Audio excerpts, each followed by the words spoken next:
আসসালামু আলাইকুম। সবাই কেমন আছেন? আশা করি আলহামদুলিল্লাহ ভালো আছেন। সবসময়ের মতো আর একটা ভিডিও নিয়ে আপনাদের সামনে হাজির হলাম। তো ভিডিওর ইন্ট্রো দেখে আশা করি বুঝতে পারছেন যে আমি আজকে অ্যাংরি বার্ডসের অ্যানিমে আঁকতে চলেছি। এই অ্যাংরি বার্ডস গেমের সাথে বলতে গেলে আমরা সবাই কিন্তু কম বেশি পরিচিত আছি। আর ব্যক্তিগতভাবে বলতে গেলে আমারও মাঝে মধ্যে গেমটা খেলা হয়। যাই হোক, কথা না বাড়িয়ে চলুন আমরা মূল ভিডিও সম্পর্কে কিছু কথা বলি। তো আজকের ভিডিওতে আপনারা স্টেপ বাই স্টেপ দেখতে পারবেন আমি আসলে এই অ্যাংরি বার্ডসের এনিমিটা আসলে পুরোপুরি কীভাবে আঁকলাম। ছবি আঁকার মধ্যে একটা গুরুত্বপূর্ণ বিষয়, আপনি যখন পেন্সিলটাকে পেপারের উপর ঘষবেন অবশ্যই হালকা করে ঘষবেন। যখন কিনা আপনি একটি ছবির অবয়ব আঁকতেছেন বা যখন একটা ছবির শেপ আঁকতেছেন, তখন আসলে আপনাকে পেন্সিলটা খুব যত হালকা পারবেন তত হালকাভাবে আসলে পেপারের উপর ঘষা মাজা করবেন।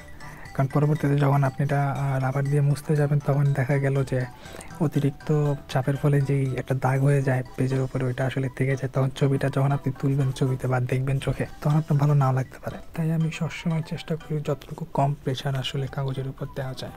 তবে ছবির অবস্থা বুঝে ডিটেলিং এবং শেডিংয়ের ক্ষেত্রে আপনি 3 ধাপে পেন্সিল ব্যবহার করতে পারেন। প্রথম ধাপটা হচ্ছে আপনার হালকা, যত হালকা আপনি প্রেশার দিতে পারেন কাগজে। তারপরের ধাপটা হচ্ছে হালকা গাঢ় এবং শেষ ধাপটা হচ্ছে গাঢ়, মানে আপনি যতটা গাঢ় আসলে করতে পারেন আপনার প্রয়োজন অনুযায়ী। এই 3টা ধাপ ছবি আঁকার ক্ষেত্রে খুব গুরুত্বপূর্ণ।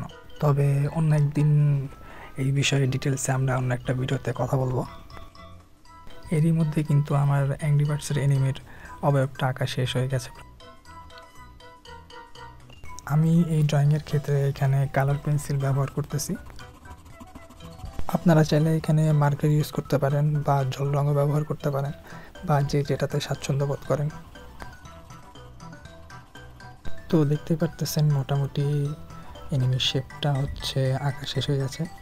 এবার আমি রঙের মাঝে হারিয়ে যাব। যেহেতু আমি এখানে কালার পেন্সিল ব্যবহার করতেছি, তাই প্রত্যেকটা পেন্সিল আমাকে ছবি আঁকার পূর্বে পেন্সিল কাটার দিয়ে আবার ভালো মতো কেটে নিতে হবে।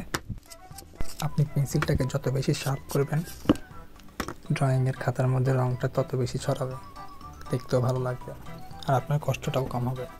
যেহেতু আমার ডিভাইস একটা দিয়ে ভিডিও করতে হচ্ছে, একটা দিয়ে দেখতে হচ্ছে, একটা দিয়ে এডিট করতে হচ্ছে, সব এক মোবাইল দিয়েই, এছাড়া কোনো ডিভাইস আমার নাই আপাতত। তাই আমি আসলে আমার সুবিধার জন্য কোন রঙটা কোথায় ইউজ করবো সেটা আসলে আগে থেকে হালকা করে পেজের উপর এঁকে রাখি আমার সুবিধার জন্য। অনেক সময় হয় কি, আপনি যখন দীর্ঘ সময় ধরে এক জায়গায় বসে একদিকে তাকিয়ে ছবি আঁকতে থাকেন, আমার ক্ষেত্রে যেটা হয় আর কি, হাতে ধরেন যে রঙটা আছে খালি জায়গা দেখলাম ওইখানে আঁকা দিলাম, কিন্তু পরে যখন দেখি ভুল করে ফেলছি তখন তো মাথা খারাপ হয়ে যায়। যাই হোক, এই জন্যই আসলে মূলত নিজের সুবিধার জন্য আগে থেকে হালকা করে মার্ক করে রাখি কোনটা কোথায় ইউজ করব। তারপরে আসলে মূল ফোকাসটা আসলে ড্রয়িংয়ের উপরেই দিই। তো এখানে আমি লাল রঙটা এখন ডিপ করতেছি যতটুকু আসলে সম্ভব আর কি। আমার কাছে লাল রঙ একটাই, হালকা লাল এবং গাঢ় লাল, এই 2টা রঙ আপাতত আমার কাছে নাই। তাই আমি কাজ চালানোর জন্য আর কি আপাতত খয়েরি আর পিঙ্ক কালারটা ইউজ করতেছি। এটার উপর দিয়ে আবার পুনরায় পরে এই লাল রঙটা দিয়ে আবার ঘষা মাজা করলেই তখন জিনিসটা ফুটে উঠবে।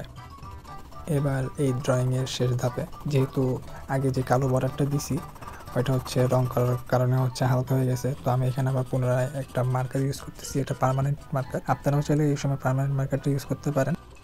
কথা বলতে বলতেই গল্প করতে করতেই দেখেন ছবিটা আঁকা শেষ হয়ে গেছে। কেমন হয়েছে ছবিটা কিন্তু অবশ্যই আপনারা কমেন্টে জানাবেন, এবং আমার ইউটিউব চ্যানেলের লিঙ্কটাও আমি ফার্স্টে পিন কমেন্টে দিয়ে দিব।